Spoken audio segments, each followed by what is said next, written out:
petit retour sur le premier atelier. Histoire de se remettre un petit peu dans le contexte. Donc, nous avons eu la chance d'avoir Yvan Monnier et Jean-Marie Minelli de ACTAES de Fribourg qui sont venus nous présenter leur expérience par rapport au télétravail, agrémentée de l'expérience de Marie-Ève Descari, qui, elle, est responsable RH au niveau du DIP à Genève. Et donc, l'idée, c'était de voir un peu, mais quid de ce télétravail, qu'est-ce qu'on peut faire avec à la fin un vœu, on verra s'il est réalisable ou pas. L'idée, c'est vraiment de créer une checklist qui nous permette en fait de nous dire, ben voilà, quels sont les points d'attention que l'on doit avoir lorsqu'on veut mettre en place du télétravail, comment est-ce qu'on doit voilà, fonctionner, les éléments qui sont absolument indispensables, etc., qui va un peu au-delà aussi de la boîte à outils. En fait, ce n'est pas simplement des outils, on va dire, tiens, il faut avoir une bonne caméra, par exemple, et assez de lumière. Vous voyez, moi, je suis très lumineuse aujourd'hui, mais donc voilà, j'ai baissé tous les stores, mais rien à faire. Et donc, voilà, c'est à quoi est-ce qu'il faut faire attention et outre simplement le bon micro. Donc, en fait, nos trois intervenants nous ont dit, mais finalement, par rapport au point d'achoppement auquel on doit faire attention, en fait, il faut prendre 4 axes. Il y a 4 axes qui doivent être pris en considération selon eux. D'abord, il y a tout d'abord un niveau macro et vraiment de se poser la question par rapport à l'organisation. Ben voilà, qu'est-ce que c'est le télétravail? Et peut-être aussi définir le télétravail, puisque finalement, faire du télétravail en situation Covid et situation de crise, c'est pas du tout la même chose que de faire du télétravail en temps normal, si je puis dire ça comme ça, quoique normal, c'est un peu bizarre. Mais enfin, voilà, ça a des répercussions. Donc, quid de ce télétravail et puis ensuite, ben, une fois quand on sera sorti de cette situation Covid, qu'est-ce qu'on va garder et est-ce qu'on va conserver des choses, qu'est-ce qu'on va conserver, etc. Donc ça, c'est, on va dire, plus la partie macro. Il y avait évidemment plus de détails qui ont été transmis, mais je passe rapidement. Deuxième élément, deuxième axe, c'était l'axe plutôt de l'employé, avec cette idée que le télétravail ne doit pas forcément être une obligation. Alors de nouveau, on sort de cette situation de crise où on n'a pas toujours le choix, mais donc de garder une certaine souplesse et d'avoir des rituels et aussi peut-être de permettre aux équipes de, entre guillemets, s'auto-gérer, en tout cas qu'il y ait une certaine flexibilité par rapport à l'usage du télétravail pour ces personnes. Et puis, le troisième axe, en fait, toucher la partie manager. Donc, c'est clair que ça a aussi un impact au niveau du manager, avec toujours, bien sûr, dans son côté exemplaire, bien sûr, qui doit être à l'écoute, avec aussi l'élément important qui est la confiance. Donc, comment est-ce qu'on peut garantir cette confiance? Parce que qui dit confiance, dit évidemment performance et bien évidemment soigner la communication. Donc, ça, c'était le troisième axe. Et le dernier, c'était la partie RH. Donc, en tant que responsable RH, quel est le rôle que l'on peut avoir en termes de soutien? Donc, dans une situation de télétravail, qu'est-ce qu'on peut apporter comme soutien? Comment est-ce qu'on assure aussi des aspects d'équité et de justice par rapport, on va dire, à cet aspect télétravail plus global? Donc, voilà un petit peu, alors de manière très résumée, ce que nous avions discuté la dernière fois. Et l'idée ce soir, c'était de continuer cette discussion, d'approfondir un petit peu et de partir plutôt en groupe et de discuter sur justement, du coup, quelles sont les questions que vous devez vous poser, quelles questions est-ce qu'on doit se poser lorsqu'on veut mettre en place un télétravail par rapport à ses collaborateurs et est-ce que vous avez déjà dans vos organisations des solutions? L'idée étant ce soir de garder la plus grande partie possible en termes d'échanges et d'échange de bonnes pratiques et d'échange de ce qui se passe. C'est pour ça d'ailleurs que nous avons la chance donc d'avoir le témoignage de l'État de Genève par rapport à comment ils ont pu basculer en fait leurs collaborateurs en télétravail et ce qu'ils ont mis en place et qu'est-ce qu'il en est de la satisfaction en fait des gens aujourd'hui. Juste pour introduire, avant qu'Émilie et Fabienne nous présentent l'étude du télétravail, je vous transmets dans le petit chat qu'on a sur le côté l'étude qui a été faite par le cabinet de reclassement Van Rensted sur ce qui s'appelle Smart Working Suisse, alors qui est très exhaustive, et qui a fait le point en fait sur l'utilisation du télétravail un an après la pandémie. Et avec deux axes qui sortent, c'est que le smart working, donc c'est-à-dire pouvoir travailler un petit peu selon le lieu et l'horaire qu'on souhaite, ça augmente la productivité et la qualité du travail, mais en contrepartie, ça prouve que la motivation peut diminuer très vite et la coordination, surtout entre l'équipe, diminue en termes de gestion de flux. Parce que quand on est au travail, il y a un flux constant d'échange d'informations qui n'est pas le cas quand on est en télétravail. Puis, il y a énormément de choses qui sont mises en avant. On verra aussi si les conclusions de la Smart Working Suisse sont similaires à celles de l'État de Genève. Donc, je vous la transmets. L'idée, ce n'était pas forcément de voir celle-là, c'était plutôt de se focaliser sur celle que vous avez montée, Émilie et Fabienne. Donc, je vous laisse la parole, mais je m'étais dit, comme je l'ai vu ce week-end, que c'était intéressant de pouvoir avoir ça comme source supplémentaire de réflexion. Donc, Émilie ou Fabienne, je vous laisse commencer. Merci beaucoup. Alors, je vais commencer en essayant de vous partager mon écran. Voilà.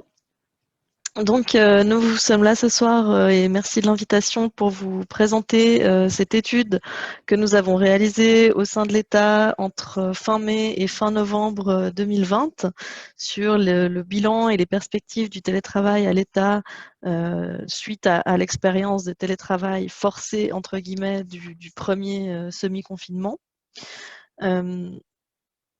Alors, quelques mots sur les objectifs et la méthodologie de cette étude. Nous avions deux objectifs, c'était de faire le bilan du travail à domicile à l'État durant le semi-confinement et d'identifier les perspectives pour l'avenir. Cette étude, elle s'est faite sous un angle triple, à la fois gestion RH, technologie de l'information et utilisation des locaux.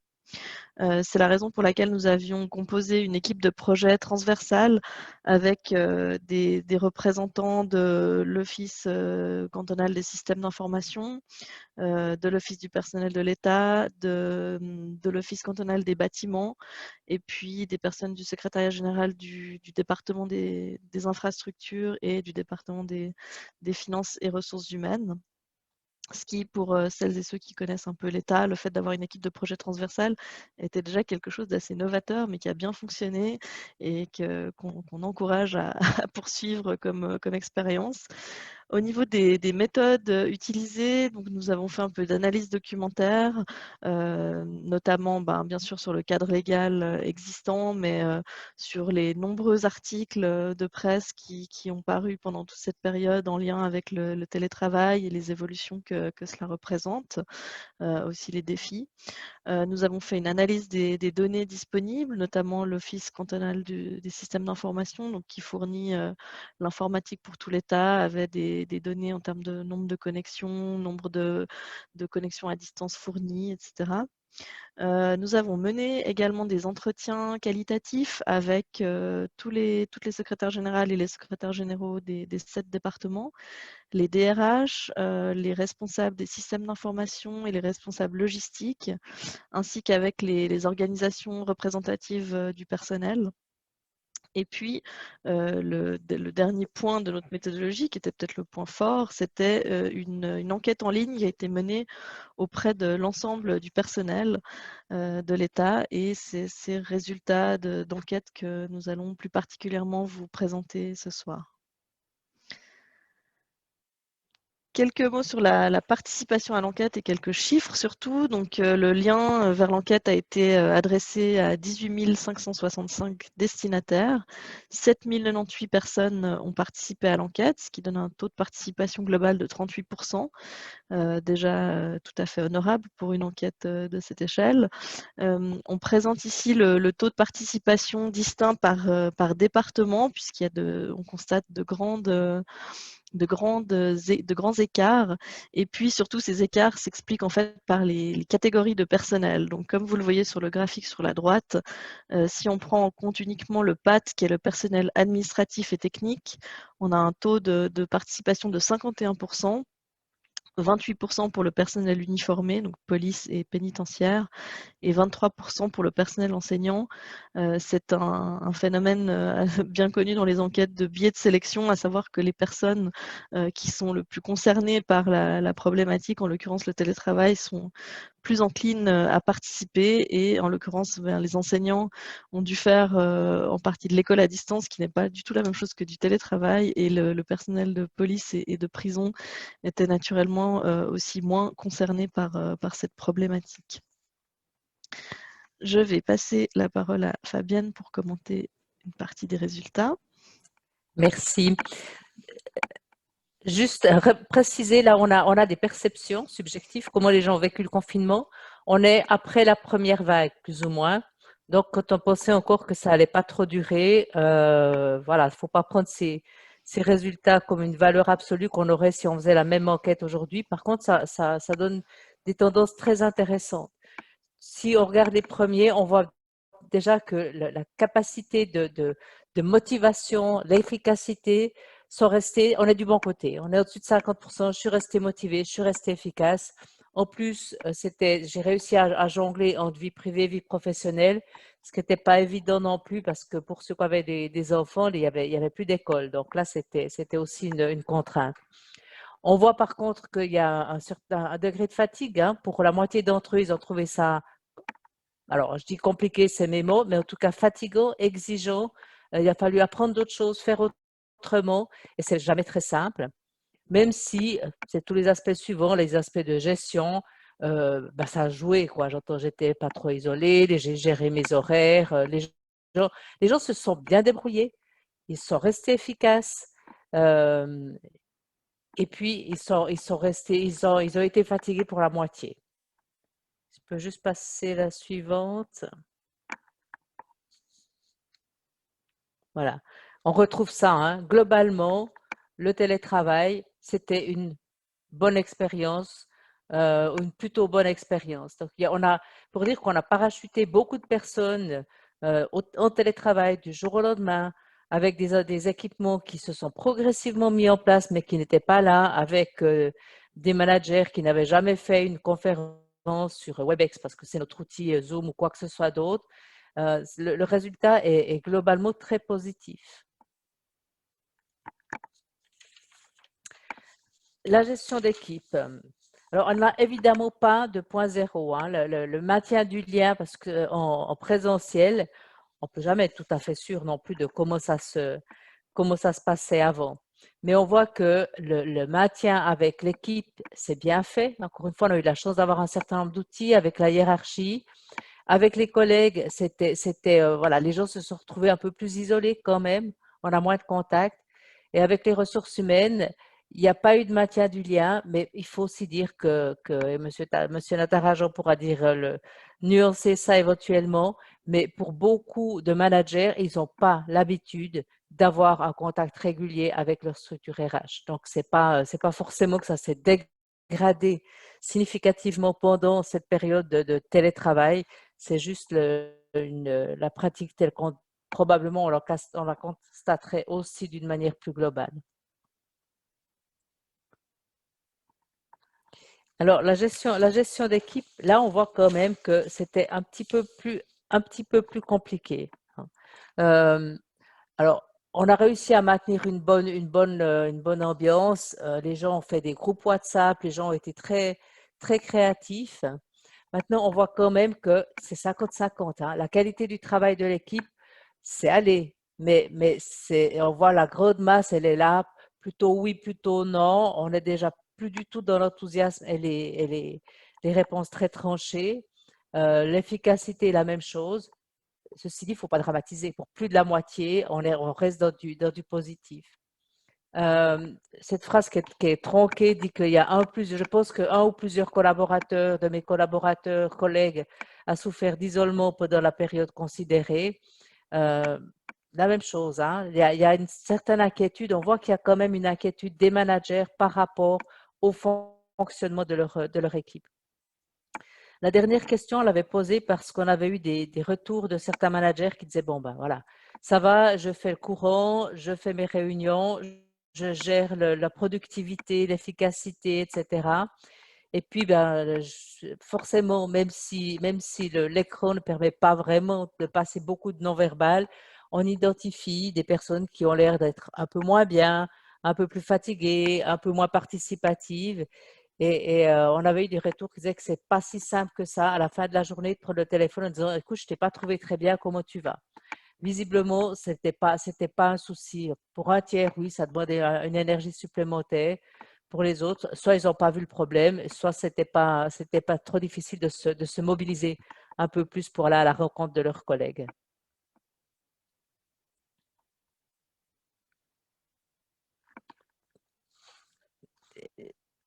Je passe la parole à Émilie. Voilà, qui remet son micro en marche, ça ira mieux. Pardonnez-moi. Dans ces premiers slides que Fabienne vous a présentés, il s'agissait des résultats sur la perception des gens sur l'épisode de télétravail pendant ce semi-confinement. Et puis ensuite, on leur posait aussi des questions sur le télétravail à l'avenir et quelles étaient leurs envies et leurs souhaits par rapport à cela. Le slide que je vous présente maintenant présente l'évolution des profils de mobilité. Donc avant, ça signifie quelles étaient les habitudes de travail des personnes avant, puisqu'on les interrogeait sur ce point au début du questionnaire. Et après, ça correspond à leurs souhaits. On a ici 4 profils de mobilité qui étaient des profils déjà utilisés par l'Ocsin, donc les systèmes d'information pour segmenter un peu leur marché. Donc, on a d'abord la catégorie des sédentaires, c'est les personnes qui sont vraiment 100% au bureau. Cette catégorie représentait 53% avant et après, ce serait plus que 24%. Les télétravailleurs et les télétravailleuses, donc qui travaillent au bureau et à domicile, en vert, passent de 19 à 49% à l'avenir. Les personnes mixtes qui sont au bureau, en déplacement et à domicile passent de 9 à 20%. Et on voit qu'en fait, il y a un transfert de la catégorie des nomades vers les mixtes, puisque les nomades, c'est la catégorie qui diminue de 19 à 7%. Les nomades, c'était les personnes qui travaillaient seulement au bureau et en déplacement, mais pas à domicile. Et on comprend que cette catégorie vient grossir les rangs des mixtes qui seraient désormais parfois au bureau, parfois en déplacement et parfois à domicile. Je repasse la parole à Fabienne sur les prochains résultats du télétravail à l'avenir et notamment sur les éléments qui sont jugés nécessaires pour faire du télétravail de manière satisfaisante. Merci. Vous avez là une longue liste qui, je pense, ne va pas vous surprendre.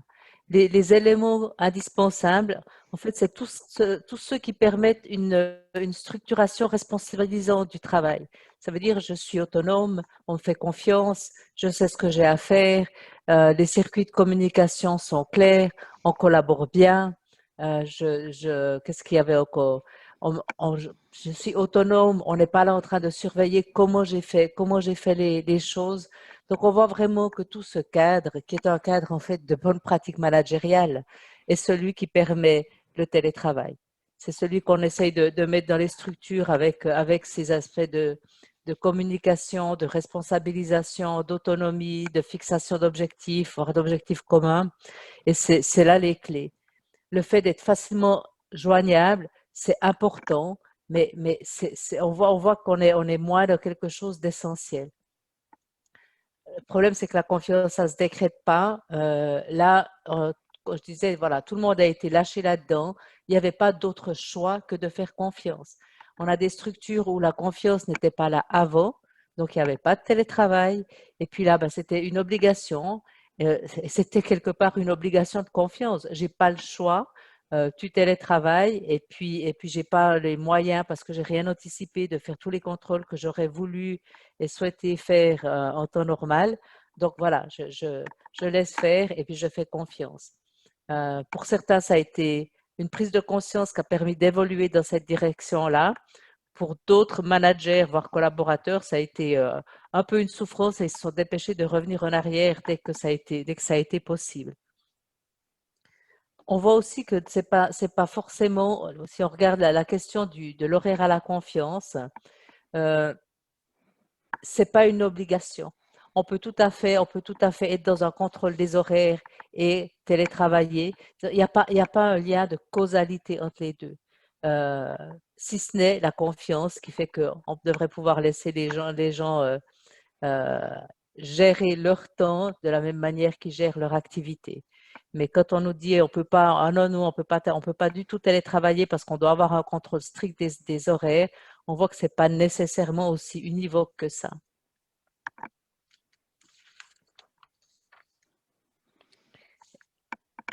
Les obstacles sont ce qui est frappant, c'est ce besoin de contact. C'est ce qu'on expérimente tous, c'est ce que disent des gens, c'est ce que disent certains qui qui ont continué à venir au travail, même quand c'était presque illégal, ou qui continuent aujourd'hui à venir au travail parce que même si les couloirs sont bien vides, on rencontre quand même de temps en temps quelqu'un et on n'est pas en permanence derrière des écrans. On a évidemment, surtout qu'on n'avait pas anticipé, encore des obstacles en termes de signature, de workflow, voire d'équipement, mais ça va se résoudre petit à petit parce qu'on voit bien que ça a été un incitatif, une pression pour automatiser des circuits, pour simplifier des circuits, pour partir sur des signatures électroniques. Et dans ce sens-là, cet épisode de télétravail intensif, extensif et tout ce qu'on veut a été un accélérateur en termes de simplification et d'allègement de processus et de procédures. Le fait de ne pas avoir de pas être bien équipé à la maison, bon, on en voit, c'est, vous le savez probablement, c'est chez nous quand même aussi un petit peu un cheval de bataille des syndicats qui disent oui, mais tout le monde n'est pas égal entre celui qui a une villa et puis il peut choisir une pièce par journée de télétravail et puis celui qui se retrouve, alors dans leurs exemples, dans la baignoire, mais en tout cas dans la cuisine, il y a une inégalité. Oui, il y a une inégalité. C'est aussi pour ça qu'on n'est pas du tout dans une démarche qui dit le télétravail doit être obligatoire. Parce qu'on voit bien qu'il y a des gens qui ont besoin du contact, on voit bien qu'il y a des gens qui doivent être là pour des motifs professionnels. Et Madame Flamand a mentionné le fait qu'il y a des professions pour lesquelles c'est juste pas pensable. Et puis on voit qu'il y a des gens qui n'ont pas l'équipement, la tranquillité, la possibilité de faire ça dans des conditions sereines. Et pour ces personnes-là, on doit pouvoir maintenir la possibilité de venir au bureau ou dans des espaces de coworking sans les stigmatiser parce qu'ils n'ont pas réussi à faire le virage que tout le monde fait parce qu'on est tous modernes vers le télétravail. Donc voilà, on voit qu'il y a quand même, c'est très étalé, il n'y a pas un élément qui ressort, si ce n'est, encore une fois, le besoin de contact. Et peut-être en complément, on pourrait ajouter que ce besoin a été identifié, si je ne me trompe pas, après 6 mois de confinement, si on veut, de télétravail. Je pense qu'aujourd'hui, on aurait peut-être même plus que 52%. Je pense que beaucoup de résultats seraient moins positifs aujourd'hui. Je pense que les gens sont, enfin moi c'est ce que j'entends, hein, les gens sont en perte de vitesse en termes de motivation, en termes d'implication. On a été un peu en apnée, on a retenu notre souffle et puis ça allait passer et puis là on commence sérieusement à manquer d'oxygène. Donc on voit bien que à cette intensité-là, le travail est très difficile à vivre sur la durée. Nous avons également posé quelques questions dans le cadre de l'enquête sur l'intérêt des personnes pour des solutions de type Smart Office et travail nomade. Ça fait partie des choses que l'État de Genève explore comme beaucoup d'organisations. Donc on voit que 72% des personnes ont dit être encore attachées au fait d'avoir leur propre bureau. 52% ont exprimé quand même une ouverture à l'idée de travailler dans un espace partagé. Et puis ensuite, on a aussi posé 2 questions qui sont des éléments qui n'existent pas encore, mais on voulait tester un peu l'intérêt et l'appétence. Alors d'une part, c'est l'intérêt à travailler dans un coworking étatique, qui éveille de l'intérêt quand même chez 32% des répondants, et l'intérêt à travailler ponctuellement dans un autre bâtiment de l'État, qui est présent chez 26% des répondants. Bien sûr, c'est clairement des chiffres minoritaires, mais c'est quand même pas tout à fait anodin de se dire que pour quelque chose qui n'existe pas du tout, il y a un tiers, respectivement un quart des personnes qui a un intérêt. Là encore, ça s'applique bien sûr pas du tout à tous les métiers. Il y a toutes sortes de métiers qui sont fixes, qui doivent notamment délivrer des prestations sur un lieu de travail bien précis. Mais il est vrai que la notion de nomadisme et de pouvoir, parfois lorsqu'on a une réunion le matin dans un autre service que le sien, pouvoir terminer sa demi-journée dans le bâtiment dans lequel on se trouve, il y a un intérêt et c'est aussi des choses qui, en termes d'équipement informatique notamment, doivent poser des questions pour la suite. Juste une question, Émilie.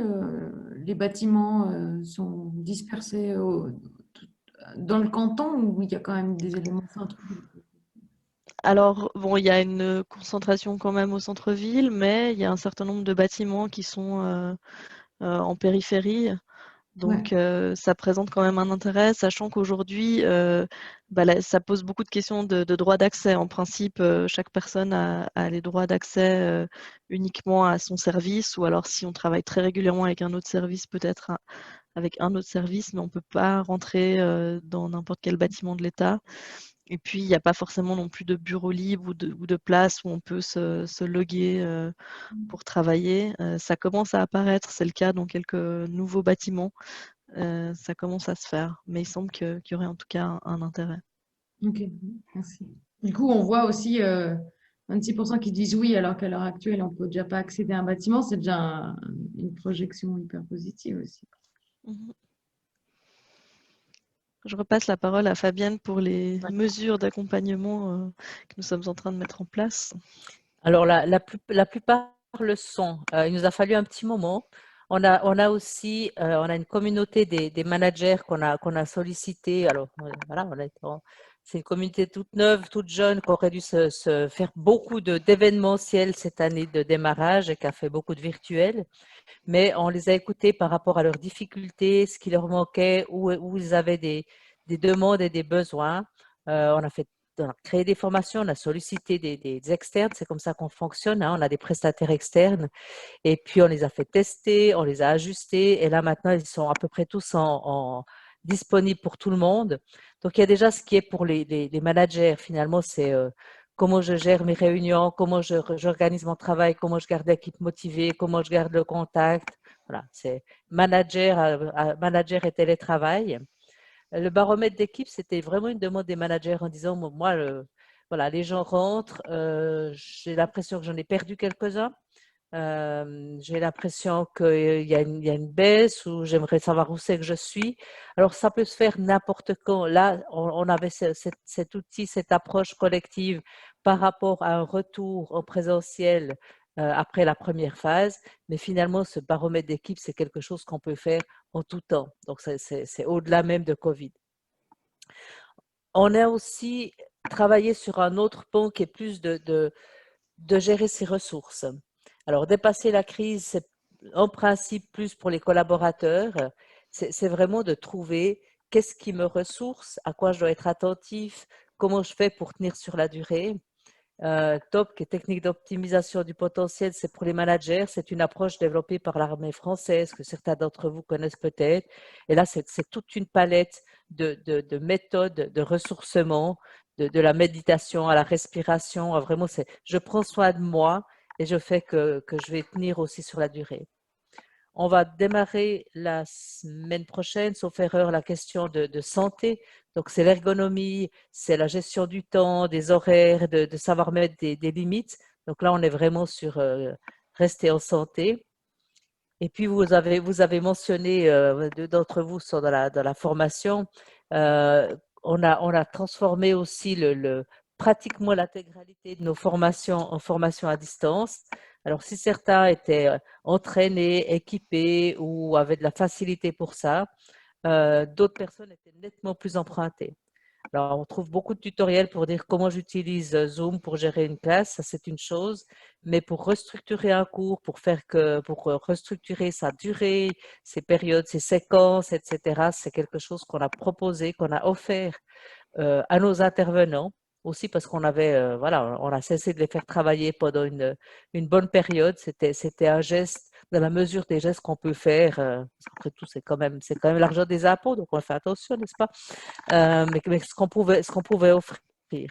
Et là, maintenant, on va faire le pendant qui est pour les responsables de formation. Comment j'évalue une formation qui est donnée à distance? Parce qu'évidemment, on a tous l'habitude d'aller s'asseoir dans une salle de cours et regarder ce qui se passe.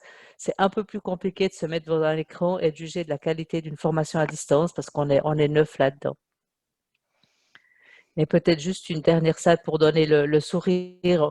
On a parlé de la communauté des managers. Ça a vraiment été une période importante de collaboration avec eux, d'être à l'écoute de ce qu'ils souhaitaient. On a sur 1200 managers, on en a 300 qui sont alors inscrits, Ça ne veut pas dire qu'ils sont membres actifs, mais qu'ils viennent de temps en temps. Et ça nous a, comme je le disais, donné un terrain de jeu pour entendre les besoins, pour tester des formations et pour garder un contact étroit avec le terrain.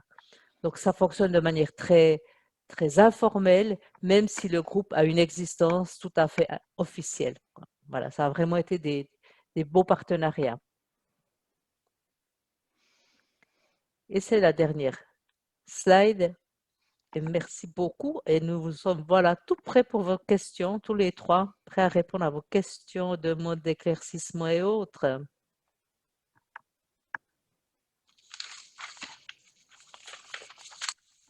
Est-ce qu'il y a des questions? Est-ce qu'il y a des questions? Tout clair. Ouais, c'était très, très clair, j'avoue. Alors moi j'en ai une. Ça m'intéresse la partie baromètre de l'équipe. Enfin, le baromètre de l'humeur, vous avez dit baromètre Non, de l'équipe, je crois. de l'équipe. Comment vous l'évaluez? Enfin, comment il est créé ce baromètre? Alors, je n'ai pas tous les détails de la formation que je n'ai pas suivi, que je n'ai pas Ouais. créé, etc. Mhm. Mais c'est vraiment un recueil des subjectivités. D'accord. Donc, c'est plus une méthodologie de recueil d'état de santé des personnes dans l'équipe, mais en ayant ce regard global. C'est pas je fais le tour de mes collaborateurs puis ils vont bien. C'est vraiment d'essayer de dialoguer autour de la santé de l'équipe. D'accord. Et ça se fait dans le cadre de la formation ou bien est-ce qu'ils font, je sais pas, chaque semaine ou enfin, est-ce qu'il y a une temporalité, vous savez? Il y a des temporalités, ça se fait pas en un coup. D'accord. Parce que il faut pouvoir faire des suivis. Donc, sauf erreur, c'est 3 périodes, 2 plus 1. On a aussi changé complètement les formats, on est forcément plus court. Et là, on travaille, l'idée c'est de travailler alors, d'une manière transversale, ça c'est une chose, pour donner des compétences un peu à plusieurs managers, mais on peut faire le même exercice aussi avec une équipe constituée. Et là, le fait d'être avec plusieurs managers, on leur donne des outils et ils reviennent. Et on peut savoir ce qui s'est passé, on peut enrichir de leur expérience et de leur pratique. C'est super riche, quoi. C'est intéressant parce que c'est vrai que c'est dans la discussion, en fait, qu'on apprend des uns des autres. Et je pense que ça vous donne aussi à vous, on va dire, ce qui se passe, en fait, sur le terrain. Alors nous, on n'est pas dans toutes les formations. Donc après, on peut avoir, quelquefois, on a des signaux d'alerte qui nous sont donnés par des intervenants nous disant, écoutez, on remarque toujours telle difficulté ou on attire votre attention sur le fait que. Sinon, c'est les managers qui sont dans la formation, c'est les managers qui gèrent ça. On a quand même une gestion décentralisée. Les premiers responsables, c'est les managers avec le soutien des RH.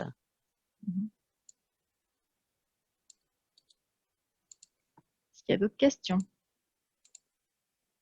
Marc? Et Marc.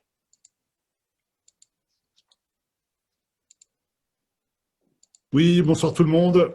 Donc, je m'appelle Marc Benninger, je suis journaliste, je suis le rédacteur en chef de HR Today et je suis membre du comité de HR Factory. Et je salue bien Jean Pfeiffer, que ça me fait plaisir de revoir. Je l'avais interviewé il y a un moment déjà. Donc, moi, j'ai deux questions. Merci beaucoup pour votre présentation et pour les résultats de cette étude. La première, ça concerne l'impact sur la coordination des activités. Ce que j'ai entendu dire dans le secteur privé, c'est que ce télétravail, ça a bien fonctionné, mais ils avaient constaté quand même des retards assez conséquents pris dans certains projets parce que les gens se coordonnent beaucoup moins. Puis je crois que Diane l'a mentionné dans cette étude de von Rundstedt. Donc ça, c'est la première question. Et puis, donc, est-ce qu'il y a eu, vous avez constaté des retards dans, je sais pas, dans les projets qui tout à coup sont ralentis à cause du télétravail? Et puis la deuxième question, c'est est-ce que vous avez dit que ça concernait certaines unités, certains services, un peu moins la police ou le système carcéral. Est-ce que vous avez remarqué des différences dans la culture, dans la cohésion, je ne sais pas, de toutes vos équipes entre ceux qui ont fait plus de télétravail et celles et ceux qui en ont fait moins?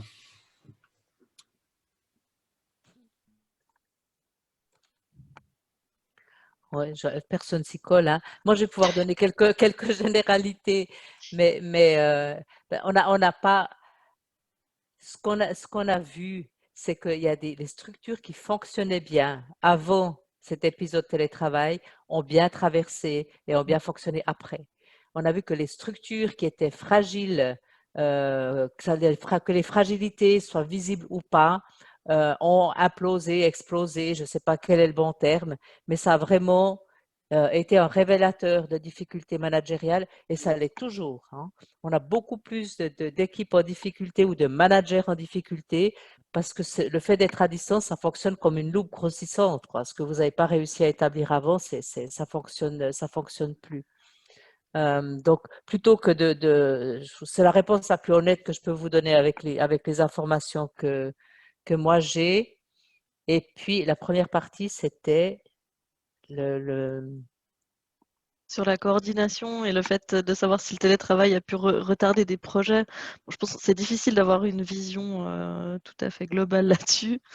Je pense qu'il y a beaucoup de choses qui ont été freinées en 2020, mais ce n'était pas à cause du télétravail en tant que tel. Le Covid a bouleversé tous les agendas, donc il est vraiment difficile d'attribuer le retard au télétravail. Enfin, pour ce qui est de mon expérience dans mon service, je pense pas, ça n'a pas du tout ralenti ou impacté la productivité, mais je peux pas répondre pour l'ensemble de l'État. Je pense qu'un des mots-clés, c'est ce que Émilie a utilisé, c'est productivité. Je pense que fonctionner, produire, c'est aller créer, innover, faire évoluer, c'était beaucoup plus compliqué parce qu'on sait faire gérer une séance de coordination, une séance d'idéation et un brainstorming. Oui, ça peut se faire, mais là, c'était des compétences qu'on n'avait pas et qu'on n'a pas encore beaucoup. Donc, dans cet aspect-là, tout ce qui devait être plus innovant, créatif, a été à mon avis, ralenti, mais je suis comme Émilie, hein, je partage avec les petites choses que j'ai vues ou déjà entendu parler. Okay. Du coup, vous aviez aussi dit que les résultats risquaient d'être plus négatifs, c'est en fonction si le télétravail perdure encore peut-être 1 mois, 2 mois, 3 mois, donc on pourrait assister à un engouement complet au retour en présentiel avant que ça se recalme un petit peu, en fin de compte. Les gens vont peut-être être très en demande de retourner au travail dès que les mesures le permettent dans un premier temps avant de rediscuter d'un certain nomadisme. Non, je pense que les gens ils vont être, et ils le sont déjà, parce que moi, dans mon équipe, par exemple, les gens viennent un jour par semaine, les gens sont tout contents. Ils sont tout contents quand ils viennent travailler. Maintenant, ils aiment bien aussi le télétravail. Ce qu'ils n'aiment pas, c'est l'obligation de télétravail à un taux À tel qu'il est 100%. aujourd'hui. Alors, théoriquement 100%, hein, c'est ça qui joue pas. Mais maintenant, la découverte et l'appétence de dire waouh, un jour par semaine, c'est quand même super bien. Ça me permet de m'organiser différemment. Ça va perdurer. Mais tout à coup, la présence, elle prend de la valeur et ça, c'est intéressant. Ça a de la valeur d'être au travail, d'être avec les collègues. Ça, c'est nouveau. Est-ce que vous avez des situations aussi d'intégration de nouveaux collaborateurs dans ce cadre-là? C'est Absolument. évident d'intégrer quelqu'un qui ne voit pas d'autres personnes. Est-ce qu'il y a Comme vous êtes un gros employeur, vous avez sûrement énormément de gens intégrés tous les mois. Moi, j'en ai deux que je connais parce qu'ils sont dans l'équipe élargie, pas forcément une personne qui travaille avec moi.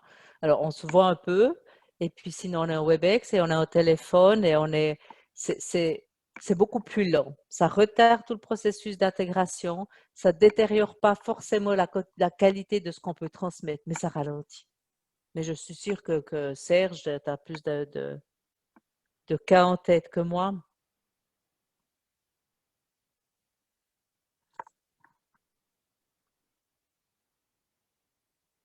Il retrouve plus son micro. Des défis gênants, je sais pas, un problème de connexion peut-être. Ouais, Serge? je pense. Bon, ben voilà. Mais tous ceux qui ont passé par là disent c'est compliqué, c'est compliqué. Et pour les managers encore plus. Les managers qui arrivent et qui doivent prendre une équipe et qui ont eu très peu de présentiel avec, ça c'est rude aussi. Ouais. Et les recrutements ont à peu près, il y a une partie du recrutement qui a été faite quelquefois, donc les premiers entretiens, un niveau, deux niveaux, un round, deux rounds, mais la finalisation, c'est toujours fait en présentiel, dans ce que j'ai entendu comme retour. Ouais. Déjà qu'on ne peut pas serrer la main des gens, au moins qu'on les voit, quoi. Ouais. Moi, je peux témoigner aussi parce que j'ai recruté 35 personnes l'année dernière et on a toujours formalisé en présentiel à la fin. Mhm. Ça faisait que confirmer notre choix à chaque fois, mais on avait besoin. Serge, vous êtes revenu avec nous? Ouais. Serge, on te voit de nouveau, mais on ne t'entend pas, tu as le micro coupé. Ah. Voilà, je t'ai entendu. Non, mais j'ai depuis de connexion. J'ai entendu une question qui était par rapport à l'intégration de personnes qui étaient peut-être recrutées. Effectivement, nous, on a nous-mêmes dû intégrer une personne. Ça s'est bien passé parce que quelque part, au sein de mon équipe, ça se passe de manière générale assez bien. Et donc, effectivement, l'intégration était plus simple. Aussi, la personne était consciente de la situation. Mais c'est clair que sans présentiel, rien ne se passe. Je veux dire, à un moment donné, si on veut connecter avec les gens, il faut les voir et les rencontrer. Donc, je crois qu'on a réussi un exercice qui était assez délicat parce qu'au début, mais je dois quand même dire aussi, ce recrutement s'est fait aussi en collectif, c'est-à-dire on a participé en tant qu'équipe au recrutement de la personne, ce qui a bien sûr aussi facilité de part et d'autre l'intégration et on a recruté comme ça pour qu'on puisse intégrer bien une personne.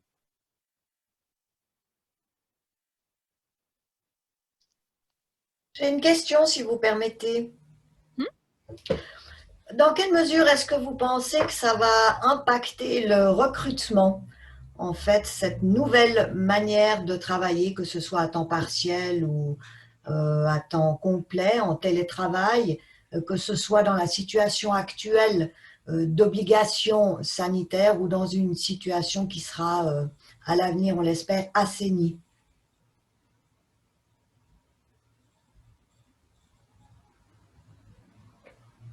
Vous voulez dire sur le choix des candidats? C'est-à-dire, est-ce que... Dans quelle mesure est-ce qu'on va prendre ça en considération dans le cadre du recrutement qu'on fait de collaborateurs et collaboratrices? Est-ce que c'est un élément qu'on va, par exemple, pouvoir mettre en avant s'agissant des conditions de travail? Est-ce que c'est des compétences qu'on va requérir également de la part des nouveaux collaborateurs, collaboratrices?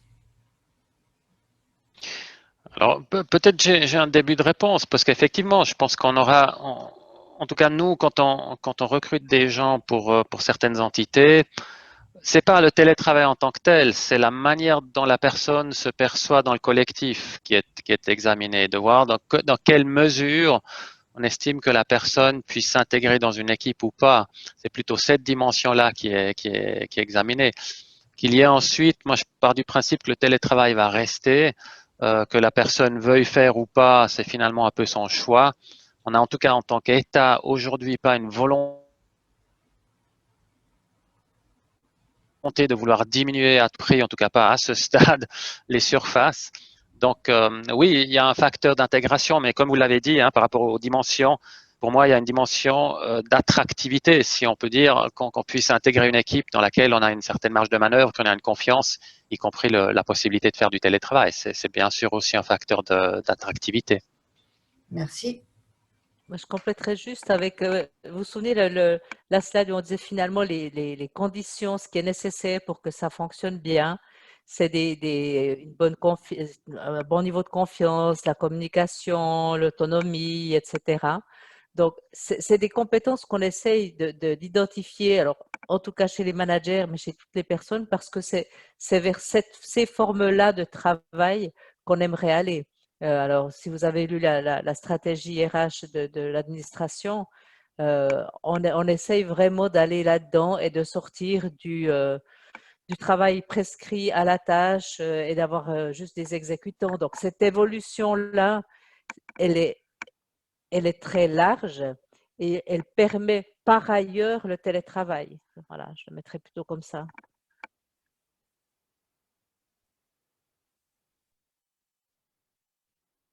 Est-ce qu'il y avait encore une dernière question? Moi, j'aurais une petite question. Il y avait une slide qui parlait de l'évolution des profils de mobilité avec une proportion assez intéressante de personnes qui voudraient évoluer vers plus de télétravail. Est-ce que vous avez une idée de quel serait le dosage du télétravail de ces personnes? Quel est le souhait enfin, combien de jours par semaine typiquement?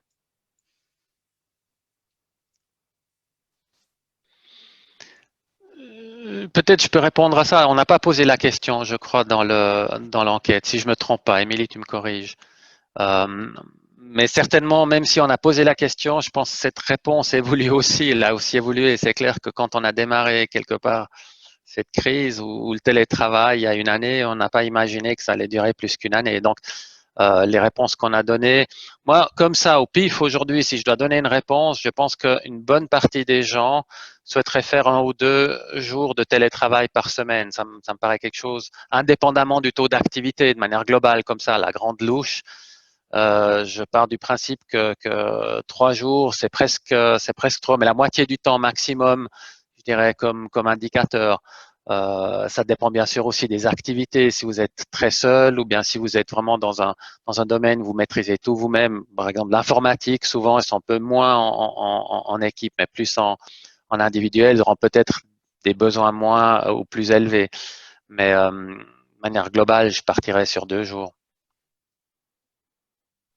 Ça fait partie des réflexions qu'on va mener parce que là, on va actualiser le règlement sur le télétravail et il y aura des cadres qui seront mis, en tout cas des cadres indicatifs pour éviter notamment qu'il y ait des personnes qui soient purement au télétravail. Il y en a qui le souhaitent, hein.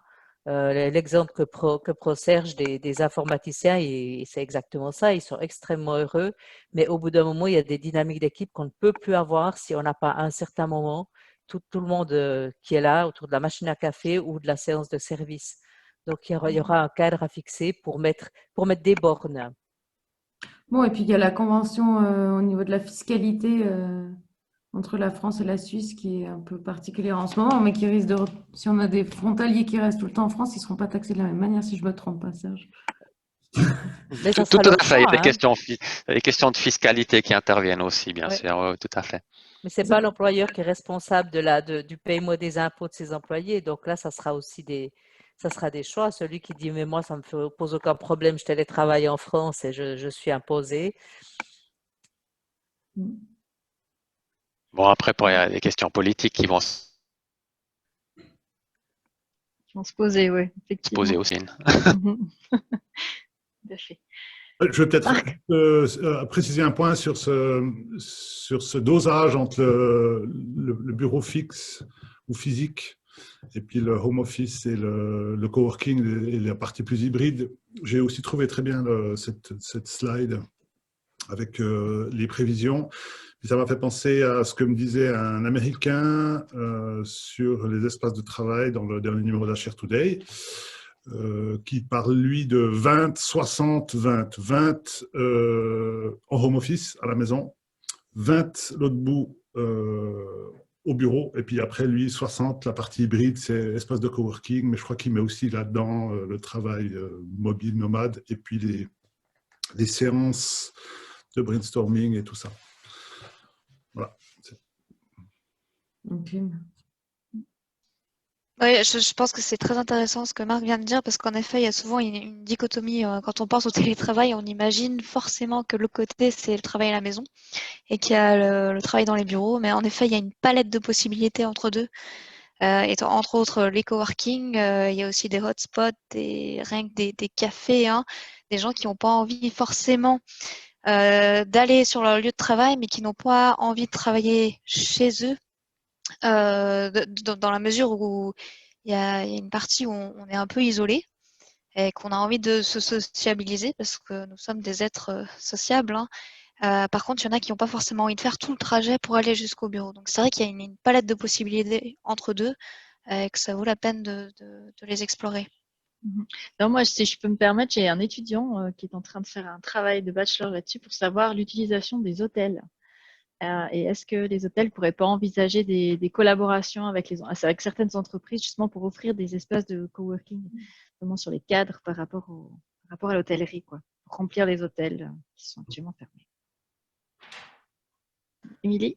Juste sur ce point du nomadisme et du fait de travailler ailleurs, en tout cas pour l'État et je pense pour un certain nombre d'entreprises, ça pose quand même un problème qu'on n'a pas trop évoqué ici parce que c'est pas un problème RH, mais de sécurité des données et puis aussi de protection des données.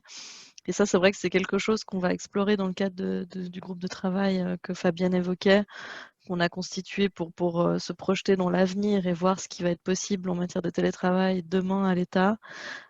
C'est pour ça qu'on explorait plutôt la piste de coworking étatique, puisqu'on resterait dans des bâtiments étatiques avec des accès alors qui pourraient mélanger les personnes de différents départements, ce qui paraîtrait tout à fait souhaitable, mais où on resterait quand même avec une forme de sécurité par rapport à ces questions, parce que c'est assez sensible, comme Madame Dubois notamment le sait bien.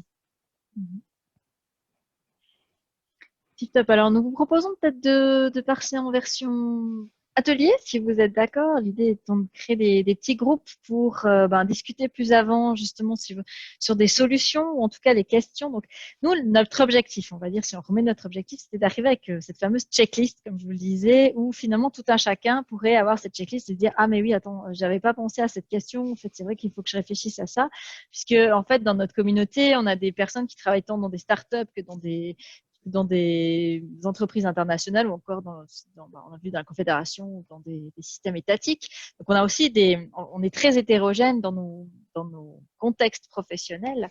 Et donc, pour pouvoir finalement tous retirer quelque chose, c'était de se dire, mais quels sont en fait ces grands principes ou ces grandes questions qu'on doit se poser pour faire un peu le tour si je veux pérenniser et mettre en place un télétravail qui tienne la route et qui soit OK. Donc voilà un petit peu ce qu'on voulait vous proposer. Donc c'était de prendre, on va dire peut-être 35 minutes pour discuter de ça, si vous êtes d'accord, par petit groupe. Et puis ensuite, si on nomme un rapporteur par petit groupe, et puis comme ça, après on échange aussi par rapport aux discussions qui ont été faites. Et nous, notre job avec Diane, ce sera de consolider tout ça pour arriver à cette fameuse checklist. Est-ce que ça joue pour vous comme ça? La consigne est claire. C'était très prof quand je dis ça, mais top. Alors, David, qu'est-ce que tu nous proposes? Est-ce qu'on fait des groupes de 4-5? Est-ce que ça vous va en termes de quantité de personnes? Comme ça, on a le temps aussi de bien échanger entre nous. Donc, moi, j'ai préparé des groupes de 4-5 personnes avec à chaque fois un de nos intervenants, quelqu'un d'HR Factory et des gens de différentes organisations pour que ce soit bien varié. Donc, si c'est tout Il y a bon, juste Laura qui nous a écrit qui devait nous quitter. D'accord. Donc, voilà. Et puis. Du coup, voilà. Et je peux lancer ça. Attends, juste, Diane, tu voulais dire 20 minutes pour la durée de discussion? On peut déjà faire un premier check au bout de 20 minutes. Oui, si vous voulez. Ouais, comme ça, comme il y a des personnes qui doivent partir, si c'est OK pour vous, ça va? Ouais. Tip top. Alors, c'est parti. On revient, Manu Militari. Top. Alors, je vous propose, si vous êtes d'accord, qu'on échange un petit peu sur ce qui a été dit dans les différents groupes et puis qu'on confronte un peu les idées. Est-ce qu'il y a un groupe qui aura envie de commencer? Bon, sinon on peut attaquer nous, hein, tant qu'à faire. Alors, en fait, j'étais avec Isabelle, Serge et Jean dans notre groupe. Et puis, ce qui est ressorti tout d'abord, c'est qu'il y avait quand même à prendre en considération les aspects technologiques. Il fallait que la technologie soit fluide. Et puis qu'on puisse vraiment se poser la question pour faire les bons choix et de voir aussi en termes de coûts, en termes du côté pratique, etc., pour pouvoir aussi collaborer parce que certaines entreprises, notamment à l'État, utilisent par exemple WebEx, mais c'est pas forcément utilisé dans d'autres types d'entreprises. Donc ça peut poser aussi problème. Donc vraiment se poser la question sur qu'est-ce qu'on utilise comme technologie parce que c'est elle qui favorise quand même la communication et les échanges. Ne pas oublier aussi de mentionner que bien sûr il y a des droits et il y a des obligations pour les télétravailleurs et dans certaines structures le règlement est bien clair mais dans d'autres c'est un peu plus léger, donc vraiment aussi que les personnes soient vraiment très au courant et de communiquer en fait ce règlement, donc vraiment de bien informer les gens sur leurs droits, leurs devoirs et aussi les aspects sécuritaires bien sûr par rapport aux données, par rapport à la transmission. Mais bien évidemment, compte tenu de tout ça, ce qui est important, c'est quand même que chaque équipe puisse se doter en fait de son propre mode de fonctionnement et sa propre organisation interne, pour qu'elle puisse vraiment être autonome, et puis qu'en amont, ils puissent aussi s'organiser entre eux, que les personnes puissent vraiment échanger et discuter entre elles sur certains principes, mais de faire avant évidemment que les gens soient en télétravail pour savoir comment est-ce qu'on s'organise quand quelqu'un n'est pas là et quelles sont les valeurs de chacun. Donc voilà, qu'il y ait une certaine latitude en fait pour les gens. Ça j'ai déjà dit. Évidemment, en termes de leadership, c'est intéressant de relever qu'il y a des aspects liés justement à la confiance, l'autonomie, la fixation des objectifs clairs et la communication qui étaient ressortis en premier, bien évidemment. Mais l'important, c'est vraiment que le manager, en fait, les meilleurs managers sont ceux qui vont arriver à se rendre inutiles, puisque finalement, on va dire les gens n'auront plus besoin et avec le côté paradoxal, évidemment, on aura très envie de les garder. Et puis enfin, l'idée aussi, c'était de savoir par rapport à la culture d'entreprise, c'est clair qu'on peut être sur une culture d'activité, on va faire du contrôle, donc on n'est pas forcément sur une culture de sens, mais donc vraiment définir ces zones d'autonomie dans les équipes, définir les rôles au sein des équipes, et puis comme en fait on a aussi quand même on va dire une influence possible sur la hiérarchie, c'est de voir comment finalement on peut trouver des alliés pour échanger et partager et faire un peu péter le système. Ça, c'est moi qui le dis en conclusion. Je ne sais pas si j'ai omis certaines choses. Ou pas.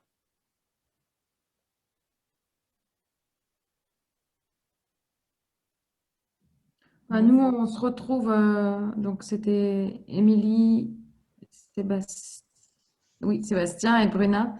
On se retrouve un peu dans tes axes que tu as définis. On a repris la confiance, en fait, et puis la confiance qui passe par un outil dans le sens où il faut une communication, en fait, constante, en fait, entre les différents collaborateurs. Donc, l'outil, c'est la confiance. Et puis, on se disait, si on devait pérenniser le télétravail dans une entreprise, au-delà des impondérables, c'est juste la question de prendre le temps entre le manager et le collaborateur de dire, mais en fait, on en est où dans notre collaboration? Et puis de définir des attentes et aussi des objectifs. Mais c'est surtout cette capacité à prendre le temps qu'on n'a pas eu lors du passage de l'un à l'autre, enfin d'un monde à l'autre monde. Et puis effectivement, nous aussi, on a parlé de la culture managériale. Alors, on n'était pas arrivé au point de supprimer les managers. On se disait déjà jusqu'où va en fait les attentes en fait en termes de développement des managers, mais aussi des collaborateurs. On est de plus en plus dans des attentes professionnelles de remise en question permanente, et on pourrait aller sur des questions philosophiques jusqu'où aller en fait en ce sens-là. Je pense que la culture, elle est globale et pas que managériale.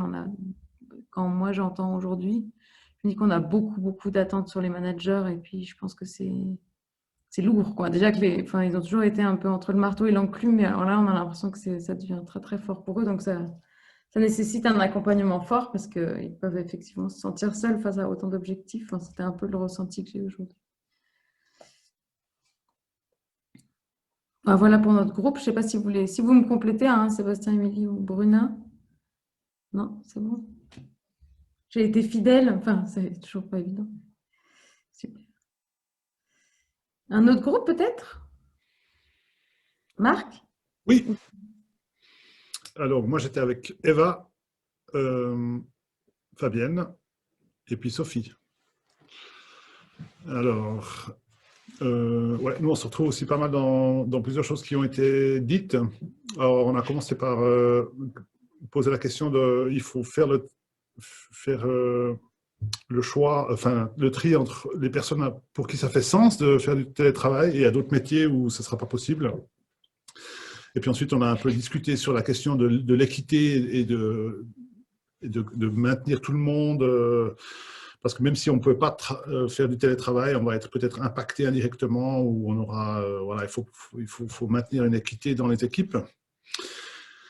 Et puis cette question du est-ce que cela fait sens, on va y répondre en se demandant si on peut maintenir la qualité de la prestation. Ça veut dire que ça ouvre toutes ces questions d'infrastructure, IT, il faut qu'il y ait du haut débit. Il y a aussi des questions légales pour la sécurité des données. Et puis, si je continue dans les outils, c'est conditions d'équipement, c'est important. Est-ce que chacun a un ordinateur portable? Les connaissances des différents logiciels et outils, Teams, webmail, le savoir utiliser un micro, un écran, ça peut paraître anodin, mais ce n'est pas toujours évident pour tout le monde. Et puis, un autre point, c'est la maturité de l'équipe, parce que quel est le dialogue qu'elle va mettre en place dans l'équipe, parce que quand on est à distance, il y a tout ce côté informel ou non-verbal qui va se perdre, et donc il faut avoir des mécanismes pour communiquer proactivement. Voilà, cette collaboration, elle ne va pas se faire toute seule. Et donc, là aussi, il s'agit de former, peut-être, dans certains cas, l'équipe à ce que cette communication interpersonnelle dans l'équipe fonctionne bien. Et puis ensuite, au niveau de l'individu, il y a aussi faut veiller à la maturité de l'individu en termes de capacité à être en télétravail. C'est pas donné à tout le monde. Et donc, certains aussi ont moins envie, ont plus besoin d'être au bureau. Et là, ça débouche sur le point de la liberté de choix. C'est important de ne pas obliger les gens à télétravailler, mais de leur donner la possibilité de le faire et de ne pas stigmatiser ceux qui ne souhaitent pas le faire ou qui le font toujours.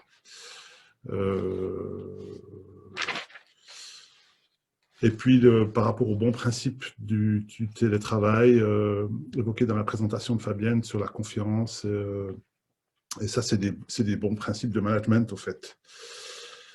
Et oui, important aussi, ça j'ai oublié de mentionner sur l'infrastructure, il faut que les processus de travail soient dématérialisés ou dématérialisables, avec notamment la signature électronique.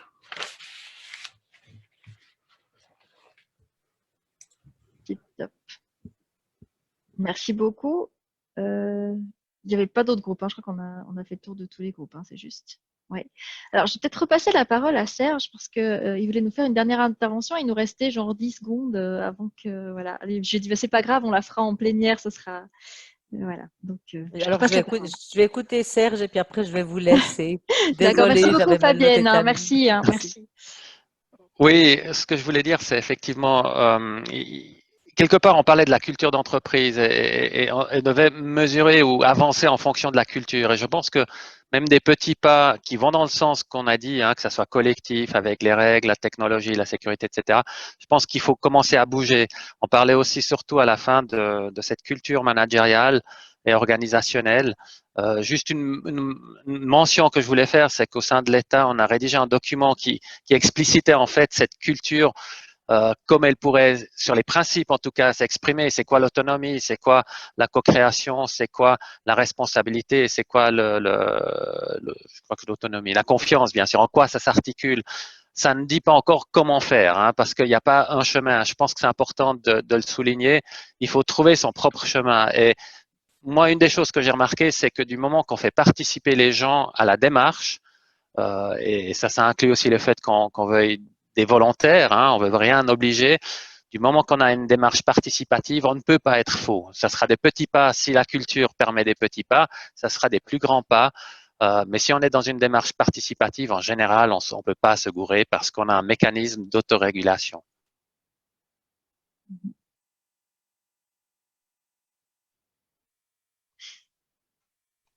Voilà, c'est tout. Super, merci beaucoup.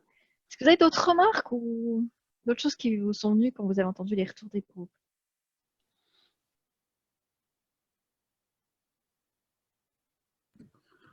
J'ai juste peut-être un rappel de ce qui m'avait marqué le dernier atelier sur les rituels de départ et d'arrivée aussi. Et ça, c'est d'ailleurs quelque chose que je m'en suis inspiré parce qu'effectivement, il y a une de nos collaboratrices qui est partie. Puis, on n'a pas fait de pot d'adieu. Et en fait, j'ai organisé un truc informel en tout petit comité suite à l'entretien, l'atelier qu'on a eu la semaine passée, enfin, pas la semaine passée, la dernière fois. Et je pense que ça, c'est important, ces rituels d'arrivée et de départ, d'innover et puis d'en faire quelque chose peut-être différent, mais pas de les tracer. Oui, je vais juste rebondir sur ce que vient de dire Marc. J'ai été en retard parce que justement, on a changé nos rituels aussi de départ à la retraite. J'ai beaucoup de départs à la retraite là, dans nos collaborateurs. Et ce que nous avons proposé, c'est qu'il y ait quand même quelque chose qui se maintienne. Vous voyez, il y a la personne à qui on a dit au revoir ce soir, ça faisait 33 ans qu'elle était chez nous. Donc, on ne peut pas laisser partir quelqu'un qui a 33 ans de maison comme ça, ou en lui faisant une cérémonie par Zoom, c'est juste pas possible. Donc aujourd'hui, au lieu d'être avec tous les collaborateurs du service et de l'institution, on est 120 dans l'institution. Donc du coup, on fait une petite cérémonie malgré tout avec tous les membres de direction et la chef de service concernée en fait. Et puis au moins, il y a quand même un cadeau qui est remis, il y a des chocolats, il y a un petit rappel de tout l'historique. La personne juste avant, on en avait 2 ce soir, et la personne juste avant avait 20 ans de maison. Donc c'est pareil, voilà, c'est quand même important.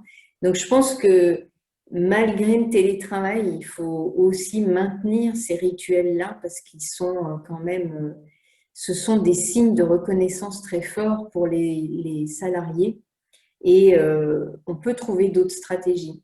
Et il y a des gens qui s'y retrouvent, ils ne peuvent pas être en groupe, mais finalement, ils sont plus à l'aise d'être avec nous en tout petit comité plutôt que d'être avec tous les collaborateurs. Et il y a des gens qui nous ont dit, mais finalement, ça nous arrange bien que ça se passe comme ça, en fait.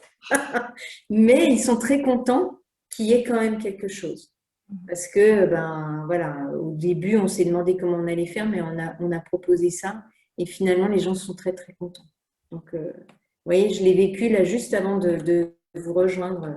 Donc, voilà. On le sent dans la voix que vous êtes ému. Oui, parce que c'est deux personnes, notamment une voilà, qui était là depuis très longtemps, très investie, et puis voilà, ils partent parce que c'est le moment de partir. Et moi, j'étais plutôt très contente qu'on puisse vraiment les remercier voilà, physiquement, en leur remettant quelque chose physiquement, des fleurs, des chocolats, un petit cadeau, puis que chaque membre de direction puisse aussi dire quelque chose. Puis le ou la chef de service aussi puisse amener son témoignage en fait pour la personne. Donc oui, c'est vrai que moi ça me touche.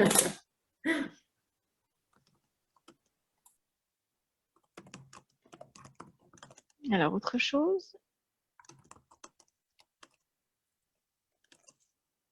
Sinon, on ne va pas prolonger pour prolonger. Peut-être, alors, la suite, comment ça va se passer pour clore en fait ces 2 ateliers, en fait, ces 2 soirées. Donc, nous allons avoir deux sketchnoting qui sont réalisés par Florence. Elle est en train de finaliser le premier, elle nous fera le deuxième. Elle n'a malheureusement pas pu être là ce soir, mais elle le fera sur la base de l'enregistrement. Donc voilà, donc on la remercie. Donc ça, on aura aussi une trace. Et puis, nous allons nous atteler à faire cette checklist. Alors, je ne sais pas comment tu penses, Diane, mais peut-être ce qui serait bien, c'est qu'on vous la partage, peut-être pour une première relecture, ou si vous le souhaitez, et puis nous faire part encore de vos remarques avant qu'on la distribue dans la communauté en large. Qu'est-ce que tu en penses?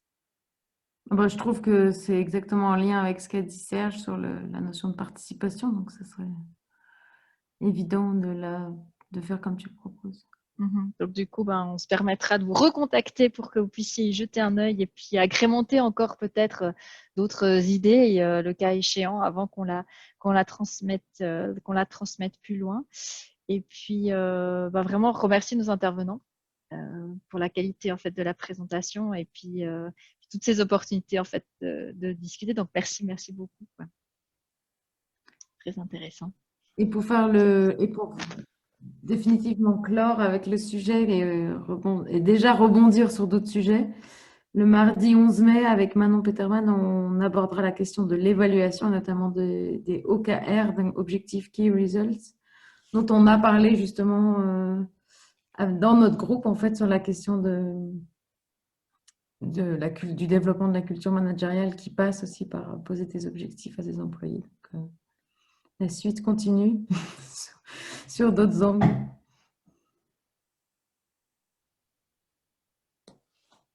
Voilà. Si c'est tout bon. Bah, ça, c'est toujours le moment un peu. Alors, dans le rituel de départ, hein, c'est assez nul. C'est pas on va se dire au revoir. En tout cas, on vous souhaite une magnifique fin de journée. Encore un grand merci. Merci aussi pour vos impulsions et les différentes informations, les échanges. C'est toujours riche pour nous. Donc, un grand merci. Et puis, bon retour dans vos cuisines, parce qu'on n'ose plus dire bon retour chez vous. Et merci à vous, Alexandra et Diane, pour l'organisation. C'était super. Merci. Avec Merci. plaisir. Merci. Merci. Ouais, Merci beaucoup. C'était Merci. très Et bien. puis à Merci bientôt. beaucoup. À tout bientôt. Très Allez, au bonne soirée revoir. à tous. Au revoir.